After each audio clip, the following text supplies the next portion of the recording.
아니, 아무리 신혼이라고 해도 이 집은 너무 좁은 거 아니니?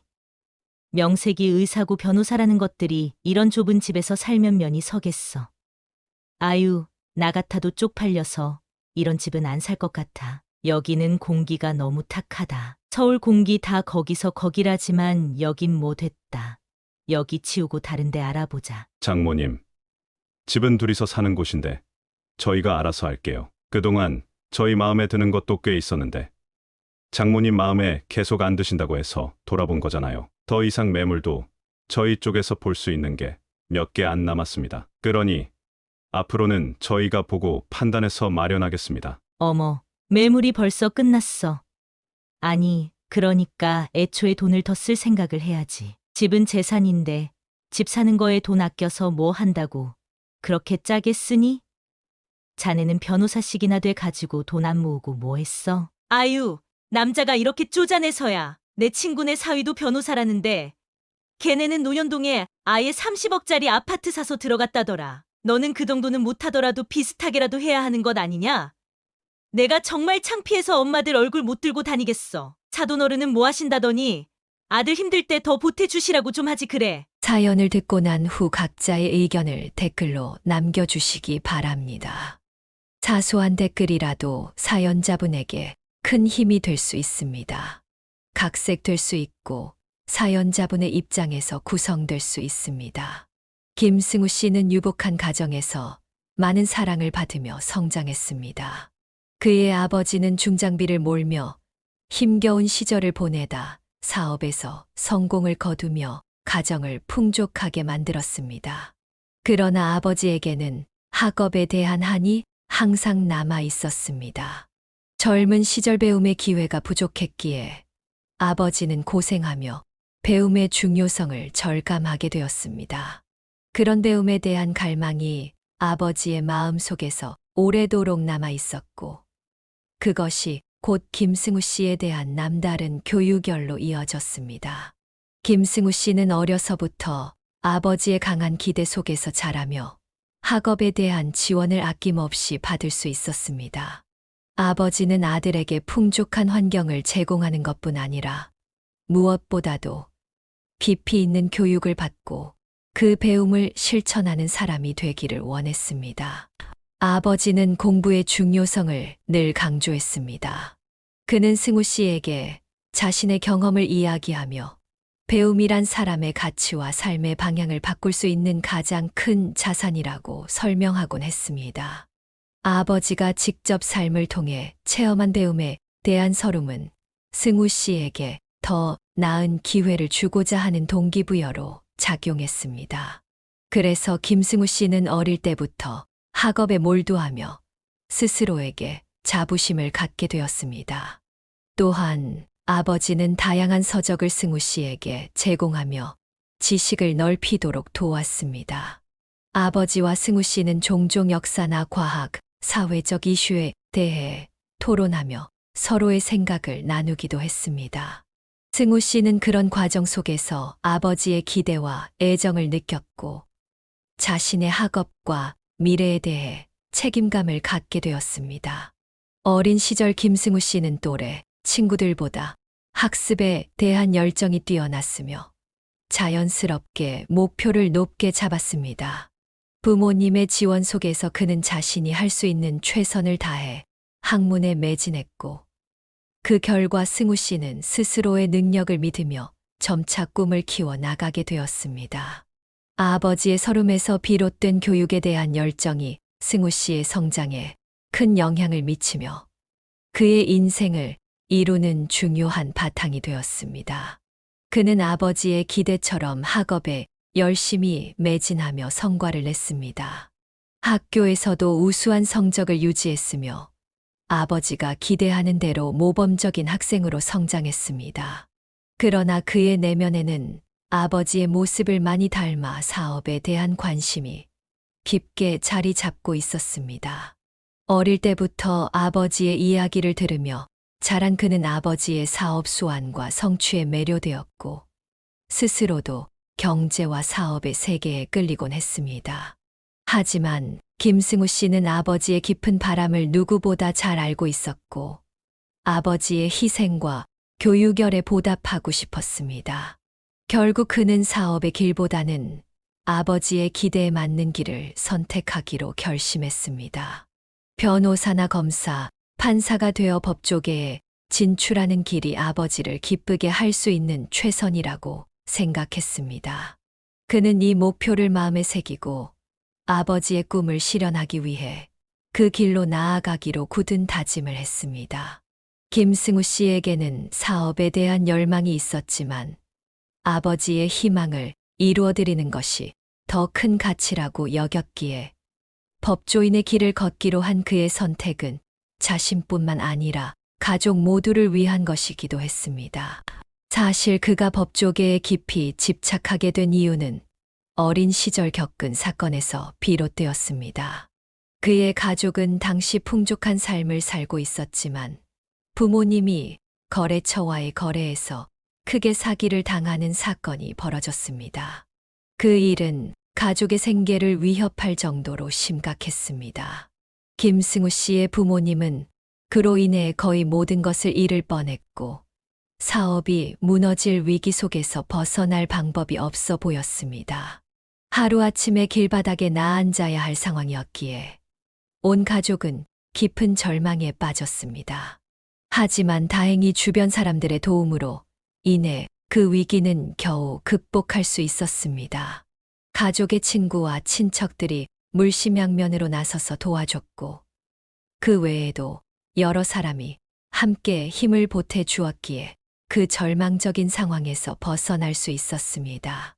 어린 승우 씨는 그런 어른들의 모습을 보며 도움의 소중함을 절실히 느꼈고 어려운 상황 속에서도 사람 간의 따뜻한 연대가 얼마나 큰 위로가 되는지 깨닫게 되었습니다.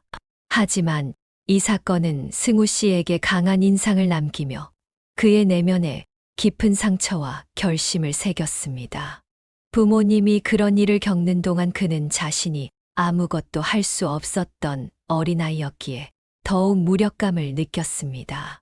그는 차차 성장하면서 억울하게 피해를 입고도 도울 방법을 찾지 못해 절망하는 사람들이 세상에 얼마나 많은지 깨닫게 되었습니다. 자신이 어릴 적 겪은 일이 단순히 가족에게만 국한된 문제가 아니라는 것을 알게 된 순간, 그는 변호사나 검사가 되어 억울하게 피해를 입은 사람들을 돕고 싶다는 결심을 굳히게 되었습니다.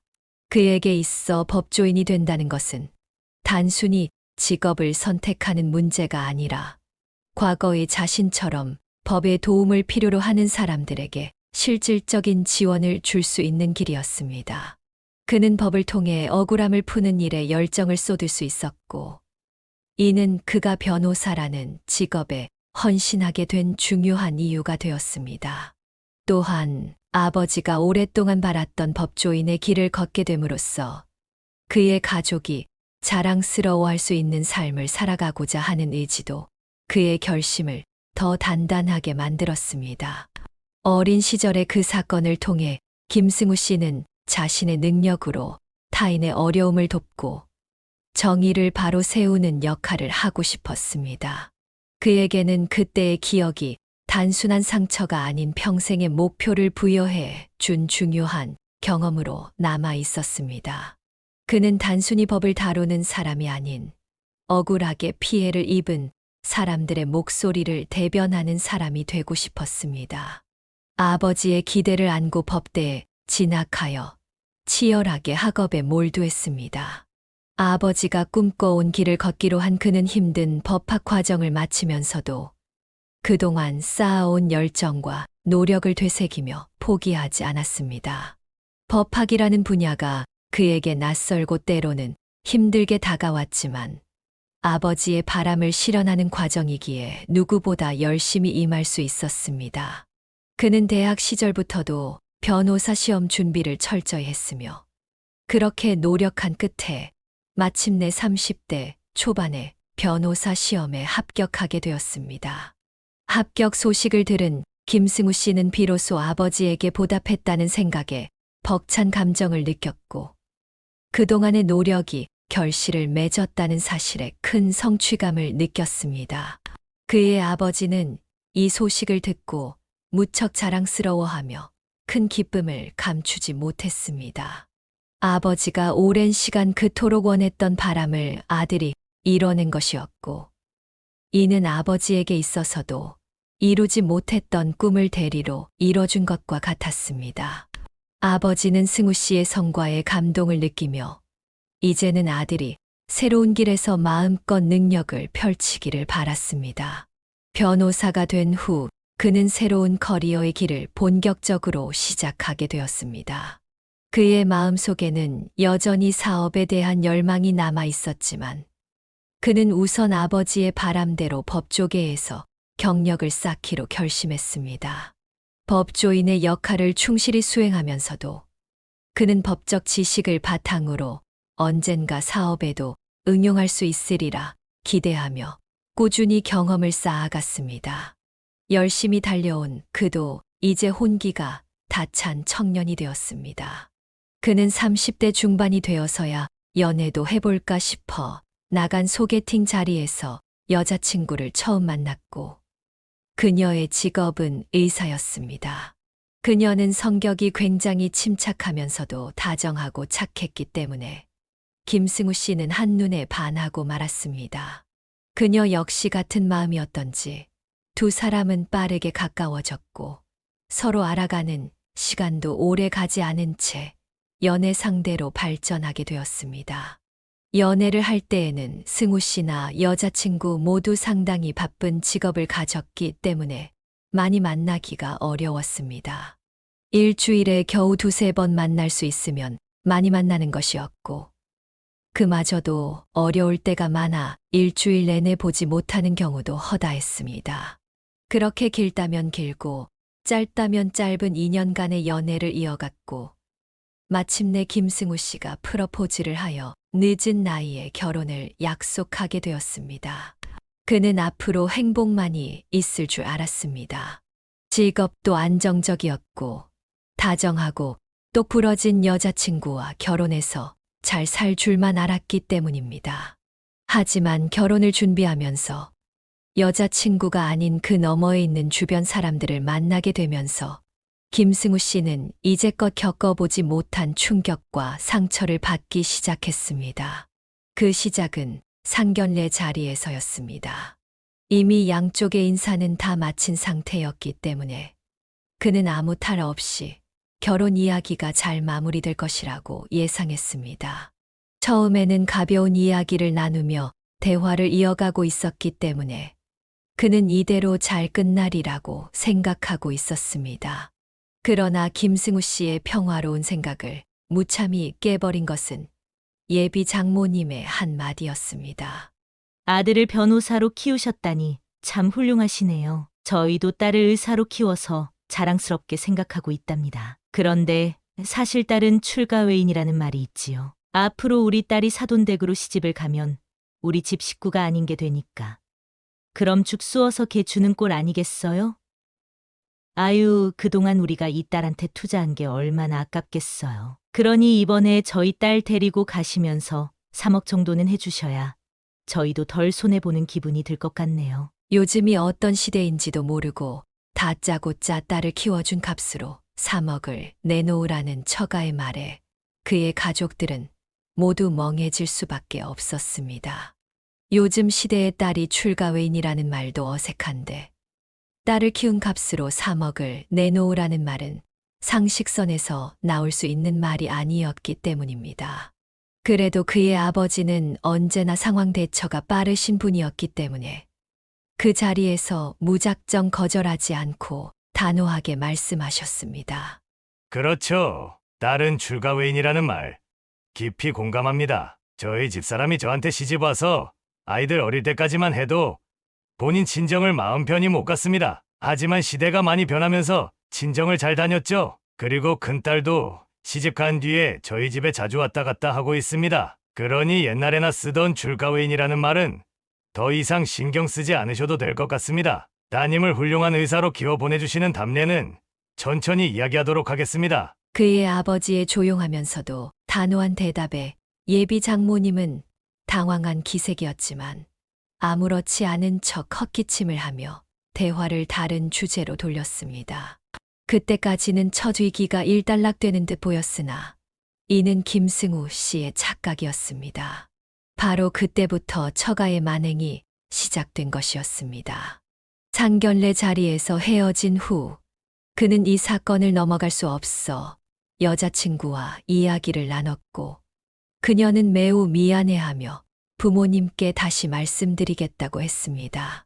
그렇게 일이 마무리되는 듯 했으나 처가에서는 3억을 받지 못할 수도 있다는 생각이 컸는지 결혼을 앞두고 그에게 더 많은 요구를 하기 시작했습니다. 어느 주말 그는 한창 바쁜 시기여서 회사로 출근의 일을 하고 있는데 예비 처가에서 전화가 걸려왔습니다. 다짜고짜 모임이 있으니 인사시켜줄 사람들이 있다며 한 고급 레스토랑으로 오라는 것이었습니다. 그는 영문도 모른 채 예비 처가에 잘 보여야 한다는 생각에 하던 일도 제쳐두고 바로 달려갔습니다. 도착해보니 예비 장모님과 함께 멋을 한껏 부린 중년 여성분들이 테이블에 옹기종기 모여 앉아 있었습니다. 가서 보니 그 모임은 예비 장모님의 사교 모임 친구들이었고 모두 차림새를 보니 자식들 학창 시절에 치맛바람 꽤나 날렸을 법한 분들 같았습니다. 김승우 씨는 더 쉽지 않은 자리라는 생각에 긴장하며 다가갔고 예비 장모님은 콧소리 가득한 목소리로 그를 맞이했습니다. 어머, 우리 예비 사위 왔네. 그래도 이 장모님 될 사람이 부르니까 제깍 찾아오는 것 좀 봐. 여기 인사해. 이쪽은 우리 딸 학교 다닐 때 엄마들인데 다들 자식들 직업이 좋아. 우리 애랑 의대 같이 들어간 애 엄마도 있고 이번에 우리 사위가 변호사라고 하니까 얼굴 보고 싶다고 난리들이라 좀 불러봤어. 네. 잘하셨습니다. 안녕하세요. 처음 뵙겠습니다. 그는 TV에서나 봤던 강남 사모님들의 모임을 처음 보게 되었는데 다들 한눈에 봐도 기싸움이 만만치 않아 보였습니다. 그럼 오늘 우리 손에 엄마 예비 사위가 쏘는 거야. 여기 밥값이 만만치 않은데. 부담되면 우리 회비로 해도 되고. 어머, 무슨 그런 섭섭한 소리. 우리 사위가 변호사야. 서울에서 잘 나가는 변호사 사무실 다니면서 얼마나 돈을 잘 버는데. 이 정도는 그냥 계산하지. 그치? 예. 그렇죠. 오늘은 제가 대접할 테니까 드시고 싶으신 거 드세요. 그는 그 자리에서 눈 뜨고 코 베이는 게 시골에서 상경한 사람만의 일이 아니라는 걸 깨달았습니다. 물론 처음에 불려갈 때부터 그가 계산할 생각은 했었지만 이런 식은 아니었습니다. 기분 좋게 대접하고 싶었으나 그 자리에서 자신이 소장품 자랑하듯 꺼내놓인 느낌이 들어 많이 불편했습니다. 결국 찝찝한 기분으로 자리를 마쳤고 그는 장모님의 기사 노릇까지 하며 그날 와인에 잔뜩 취한 장모님을 댁까지 모셔다 드렸습니다. 그러나 거기까지는 참을 만했습니다. 솔직히 예비 사위로서 장모님의 친구분들에게 잘 보일 필요도 있었고 밖에서 만난 장모님을 댁까지 모셔다 드리는 것은 사위로서 당연히 해야 하는 일이라 생각했기 때문입니다.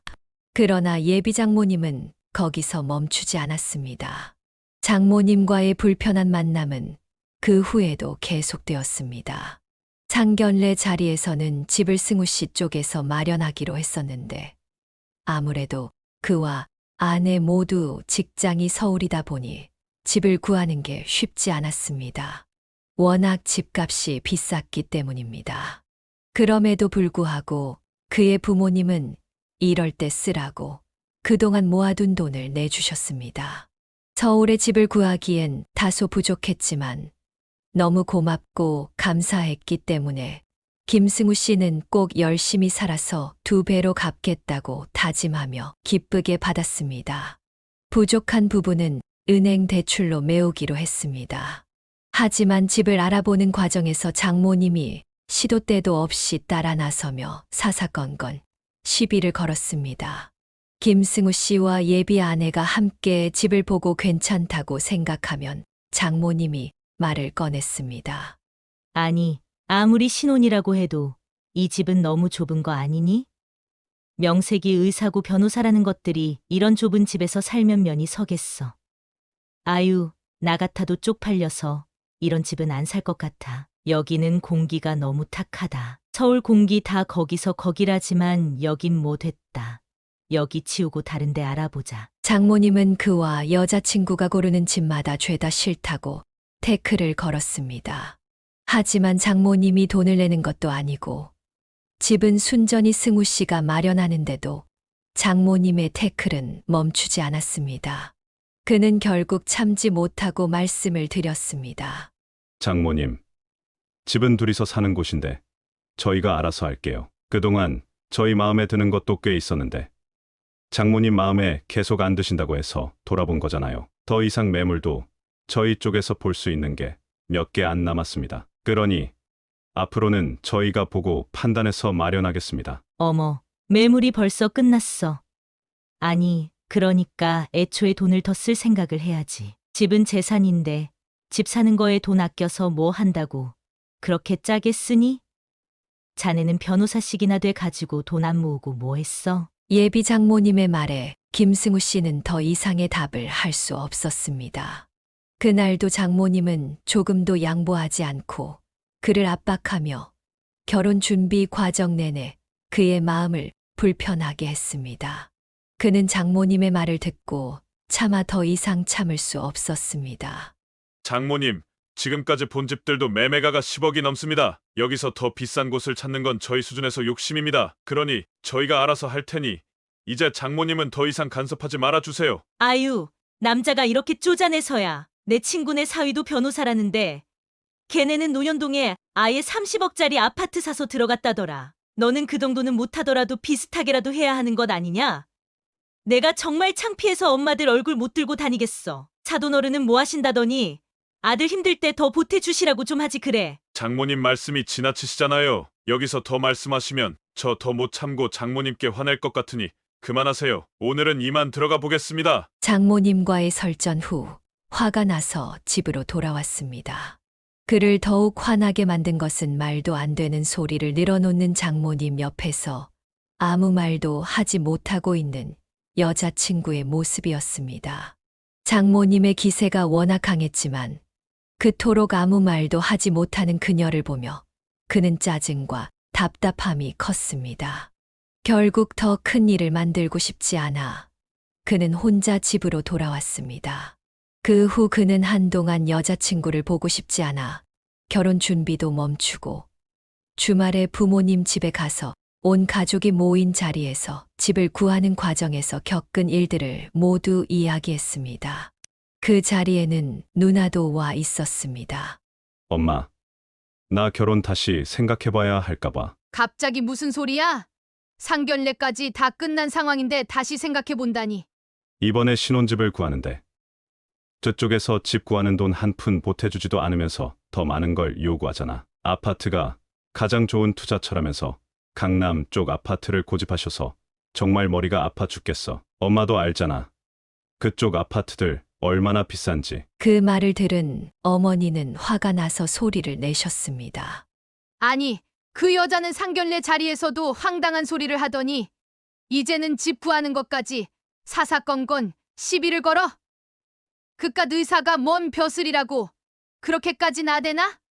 그래서 집은 어떻게 하기로 했어? 일단은 보류했어요. 장모님께 더 이상 간섭하지 말아달라고 말씀드리긴 했지만 솔직히 고민이에요. 집 구하는 수준을 높여야 하는 건가 하는 생각이 들긴 하거든요. 그의 고민을 듣던 누나가 갑자기 이야기를 꺼냈습니다.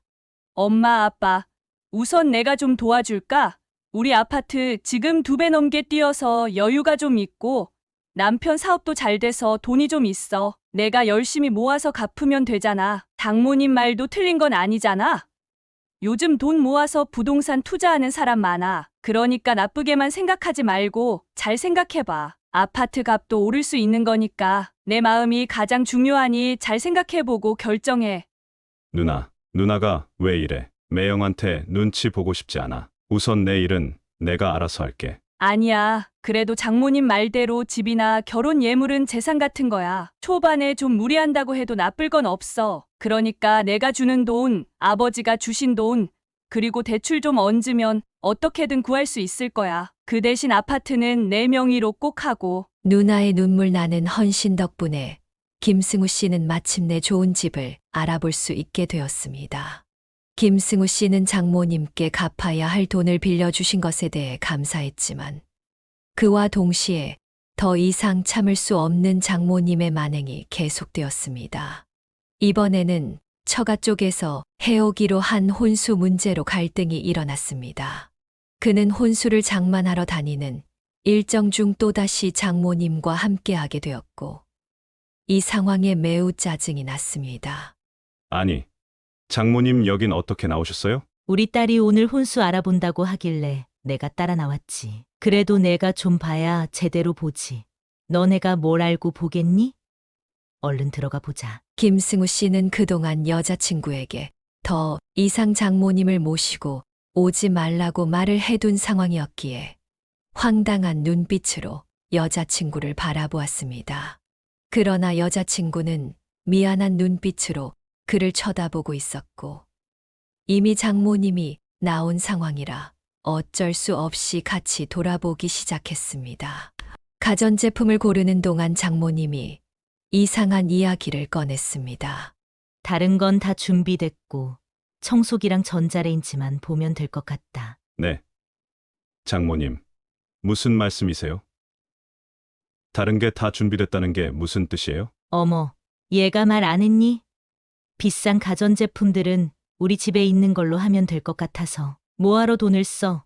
우리 딸 방에 있는 TV 가져다 놓으면 되고 냉장고도 우리 집 거 쓰면 돼. 산지 1년밖에 안 됐어. 우리는 작은 거 하나 중고로 사면 되니까. 그리고 침대도 우리 딸이 쓰던 거 놓으면 되고. 그게 무슨 말씀이세요?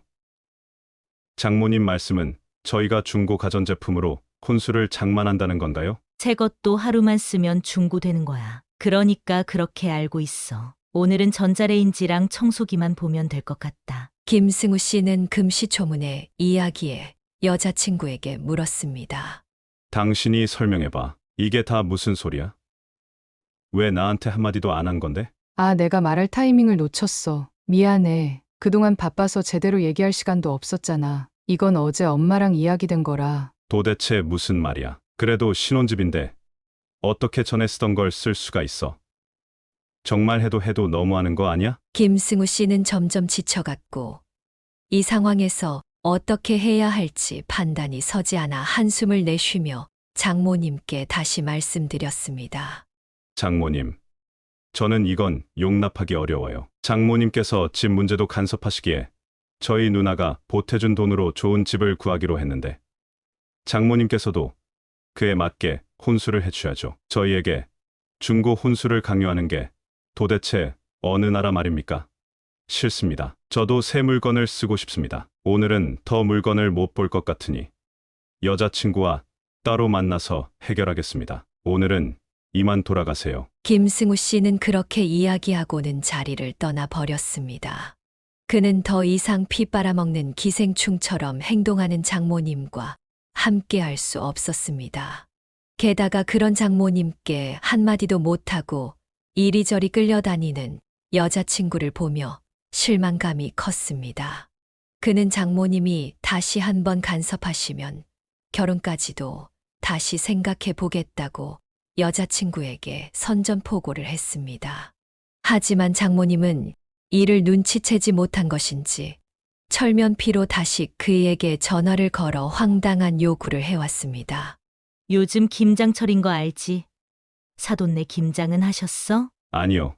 아직 안 하신 것 같아요. 어머, 잘 됐네. 그럼 이번에 사돈네 김장하시면서 우리 집 것도 같이 좀 해달라고 해. 어차피 너희 집은 한식집이라 사람들 쓰실 거 아니야? 그때 우리 것도 같이 하면 되겠네. 우리 집은 30포기면 충분하니까 그거 해다가 이번에 좀 가져다 주게. 요즘 허리가 아파서 김장은 못하고 사 먹으려니 김치값이 금값이더라고. 이럴 때 사돈끼리 돕는 게 당연한 거 아니야? 그는 장모님의 말투가 마치 부탁이 아닌 명령인 듯 들렸습니다.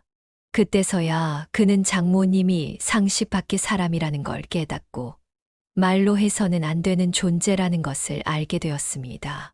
그는 결혼 전에 장모님의 끝을 모르고 달리는 이기심을 그대로 두었다가는 결혼 생활이 끔찍해질 것이라는 생각이 들었습니다. 그간 받은 정신적인 압박과 수모를 갚아주기 위해 그는 계획을 세우기 시작했습니다. 첫 번째 계획으로 그는 혼수 구입을 위해 예비 장모님을 가전제품 매장으로 초대했습니다. 여자친구는 병원 일로 바빴기 때문에 그는 장모님께 전화를 걸어 모든 혼수를 본인이 준비할 테니 안목 좋은 어머님께서 도와달라고 부탁했습니다.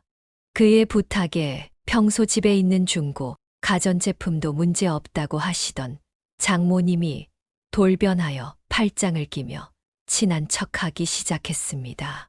자네, 내가 돈이 없어서 혼수를 새 제품으로 안 사주는 줄 알아? 집에 있는 것도 쓸만하니까. 그렇게 말한 거지. 자네가 새 제품으로 사고 싶다는데 내가 말릴 수가 있겠나? 이왕이면 좋은 걸로 사자고. 장모님은 아이처럼 신나하시며 TV부터 시작해 냉장고까지 폭풍 쇼핑을 시작했습니다. 승우 씨는 콧방귀를 뀌며 예비 장모님의 뒤를 졸졸 따라다녔습니다.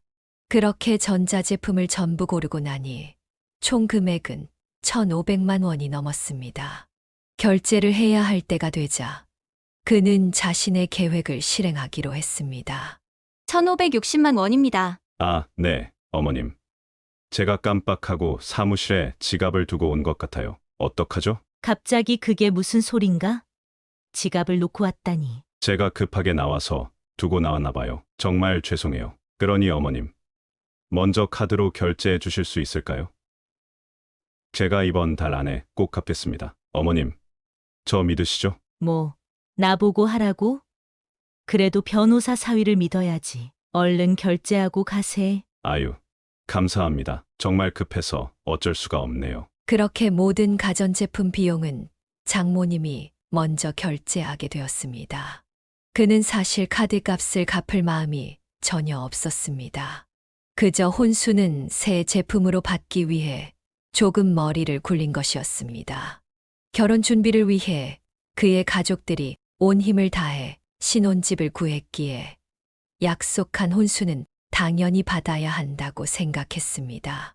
파혼을 하게 되더라도 이미 신혼집에 큰 돈을 들였기 때문에 손해는 없었습니다. 결국 그의 첫 번째 계획은 성공적으로 마무리되었습니다. 며칠 후 장모님에게 전화가 걸려왔습니다. 예. 너네 김장은 언제 한다니?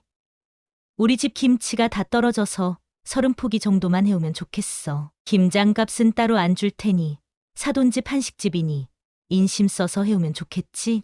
예, 장모님, 이번 주말에 김장을 하신다고 하니 가지고 오겠습니다. 그리고 상견례 날 얘기했던 3억은 어떻게 된 거야? 아무 말 없길래 다시 얘기해 보자는 건데 그거 알아보고 와. 그리고 이번 달 안에 카드값 꼭 줘야 한다. 네, 장모님, 김장은 주말에 가져다 드리겠습니다. 카드값은 바빠서 이만 전화를 끊겠습니다. 그는 장모님이 카드값 이야기를 꺼내자마자 바쁘다며 전화를 끊어버렸습니다. 주말이 되자 그는 한 통 가득 담긴 맛있는 김장김치를 들고 처가로 향했습니다. 장모님은 그보다 김장김치를 더 반기는 눈치였습니다. 어머, 왔어? 어디 보자. 아유, 역시 사돈댁이 한식집이라 그런지 손맛이 다르네. 이 냄새 정말 좋은데? 어디 맛 좀 보자. 색깔도 빨갛고 고운 게 아주 맛있겠어. 그는 장모님의 반응에 코웃음을 치며 내심 쓴웃음을 지었습니다. 이제 그의 계획은 계속 이어질 예정이었습니다. 그가 김장김치를 한 통만 들고 가자 장모님은 불만을 나타내며 물었습니다. 근데 왜 한 통이야? 30포기 가져온다고 하지 않았어? 아, 나머지는 제가 차에 실을 데가 없어서 내일 차를 빌려서 갖다 드릴게요. 우선 맛 좀 보세요. 장모님은 김장김치를 보고는 그 자리에서 바로 여러 맛을 보기 시작했습니다. 한 입을 먹자마자 장모님은 김치를 뱉어버리며 악을 쓰며 소리를 질렀습니다. 어머나! 아, 이게 뭐야? 이거 대체 뭐야? 왜 이렇게 매워? 흑! 아우, 이게 무슨 맛이야? 장모님은 김치를 맛보자마자 눈물과 콧물에 침까지 질질 흘리며 혼자서 물을 찾아 마시며 온갖 생쇼를 다했습니다. 한참 동안 매운맛이 가시지 않았는지 장모님은 10분 이상을 힘들어 하더니 마침내 진정을 하면서도 분을 참지 못했습니다. 이게 뭐야? 이거 일부러 이렇게 만든 거지? 나 엿먹이려고 작정한 거 아니야? 왜요? 이번 김치 좀 맵게 하셨다고 하던데 많이 매운가 보네요. 그는 아무것도 모르는 척 시치미를 떼고 말했습니다. 사실 그 김치는 어머니에게서 받은 절인 배추와 김치 속을 그가 따로 가져와 까나리, 액젓과 매운 태국 고추를 갈아 넣어 만든 것이었습니다. 그가 장모님을 골탕 먹이기 위해 만든 김치였으니 장모님이 그렇게 매워할 수밖에 없었습니다. 장모님은 분노를 억누르지 못하며 소리를 질렀습니다. 도대체 무슨 놈의 김치를 이렇게 맵게 만들어? 이래서 장사가 되겠어? 사돈네 한식집은 아유, 나 죽을 뻔했네. 이번 김장은 망쳤어, 됐고. 그 3억은 대체 언제 주는 거야? 그는 시크하게 대답했습니다. 아, 그거요? 이번에 100만 원 드리기로 했습니다. 요즘 누가 남의 집 딸 데려가며 돈을 주나요? 하지만 저희 아버지께서 인품이 훌륭하시니까 100만 원은 거저 드린다고 하셨어요. 더 이상은 드리기 어렵습니다. 싫으시면 안 받으셔도 되고요. 뭐야, 의사 며느리 데려가는 주제에 고작 100만 원을 주겠다고? 그런 쫌팽이 같은 집구석이 어디 있어? 우리가 3억이면 본전 뽑을 수 있는데 그걸 못 준다는 거야? 장모님은 김치에 대한 분노와 돈에 대한 불만이 겹쳐 참지 못하고 그의 뺨을 때리며 고함을 질렀습니다. 이 결혼하고 싶으면 당장 너네 부모님께 가서 3억 내놓으라고 해. 어디서 공짜로 먹으려고 해? 그는 더 이상 참을 수 없었습니다. 차마 손을 대지 않고 김치통을 들어 장모님 몸에 쏟아버렸습니다. 이 아줌마가 미쳤나? 어디서 남의 귀한 자식 얼굴에 손을 대? 당신 콩밥 먹고 싶은가 보지? 나 당신 때문에 이 결혼 못해. 당신이야말로 개경우지. 어디서 거머리같이 붙어서는 우리 부모님을 욕해. 변호사 사위 보고 싶으면 3억이나 내놓고 말해. 그는 그동안 참아왔던 말을 모두 쏟아내고 예비 장모와의 관계를 끝내기로 했습니다. 그 자리를 나서려는 그를 여자친구가 붙잡았습니다. 오빠, 어디가? 정말로 파혼하겠다는 거야? 난 너랑 못 살아. 내 엄마 같은 사람 옆에 두고 살 자신이 없어. 그리고 너 그런 엄마에게 끌려다니며 아무 말도 못할 거면 앞으로 누구하고도 결혼 못할 거다. 내 말 명심해라. 우리 다시는 보지 말자. 그는 여자친구에게 인생 조언을 남기고 뒤도 돌아보지 않고 떠났습니다. 예비 장모는 그가 던진 김치속이 얼굴에 튀어 따가워하며 바닥을 뒹굴었지만 그는 뒤도 돌아보지 않았습니다. 집 앞에서 울고 있는 여자친구, 소리 지르며 창피함도 모르는 장모, 옆에서 당황해 안절부절 못하는 장인어른까지 모두가 꼴 보기 싫었습니다. 그 후로 장모님은 한식집까지 찾아와 난동을 부리며 그에게 고함을 질렀습니다. 너네 평생 후회할 거야. 파혼이 뭐야? 너희가 우리에게 파혼당한 거야. 그는 그런 장모를 보며 더 이상 미련을 남기지 않고 다시 결심을 굳혔습니다. 그러자 예비 장모가 한식집까지 찾아와 난동을 부리며 고함을 지르는 모습을 보고 차분하게 경고했습니다. 김치는 맛도 더럽게 없고 어떻게 장사를 하나 몰라. 그리고 카드값 당장 안 주나? 내가 오늘 카드값 받으러 왔다, 이놈아. 그는 웃음을 머금고 답했습니다. 범 무서운 줄 모르고 여기까지 찾아온 걸 보니 보상 따지기 좋아하시는 모양이네요. 그러면 내가 법대로 제대로 해드릴까요? 여기서 소란 피우시면 당신이 우리에게 뱉어내야 할 돈이 얼마인지 법적으로 가르쳐 드릴게요. 한 번만 더 찾아와 보세요. 그때는 말로 끝나지 않을 겁니다. 그리고 나도 당신네들 때문에 아파트 계약금 다 날릴 판이에요. 그게 자그마치 얼만 줄 아십니까? 좋은 말로 그냥 돌아가시지 않으면 경찰을 부를 거예요. 그의 단호한 말에 장모는 순식간에 겁에 질렸는지 더 이상 소란을 피우지 않고 몇 번 소리를 지르다가 도망치듯 떠나버렸습니다. 마치 쥐새끼와도 같았습니다. 그렇게 그는 그 집안과 완전히 파혼을 했고, 이후 장모는 모습을 드러내지 않았습니다. 그는 결혼 준비로 마련해 두었던 집도 결국에는 부모님과 상의해 계획대로 구매하기로 결정했습니다.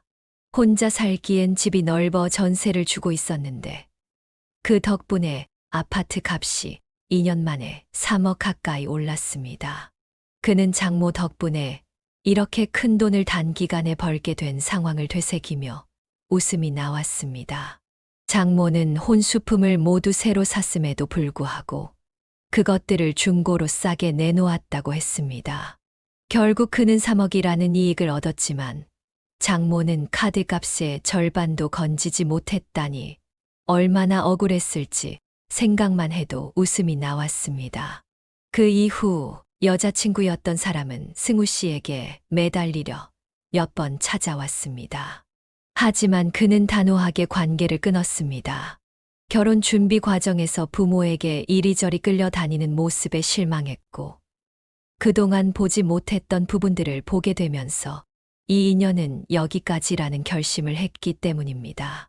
한때 많이 좋아했던 사람이었기에 끝이 이렇게 되어 마음이 아팠지만 끌려다니는 결혼 생활을 할 마음은 없었습니다. 이제 그는 마음을 다 접고 자신의 생활에 충실하게 지내고 있었습니다. 그는 변호사로 일하며 다양한 사람들을 만나봤지만 예비 장모처럼 경우 없는 사람은 처음이었습니다. 그는 나이가 성숙을 보장하지 않는다는 진리를 다시금 깨달으며 성숙하게 나이 들어야겠다는 다짐을 했습니다. 여기까지가 그 씨의 사연입니다. 여러운 결정이었지만 파혼을 선택한 것이 참 다행으로 느껴집니다. 사연을 듣고 댓글을 남겨주시기 바랍니다. 사소한 의견일지라도 사연자분에게는 큰 힘이 됩니다. 노골적인 악성 댓글은 사연자분에게 상처가 될 수 있으니 삼가주시기 바랍니다.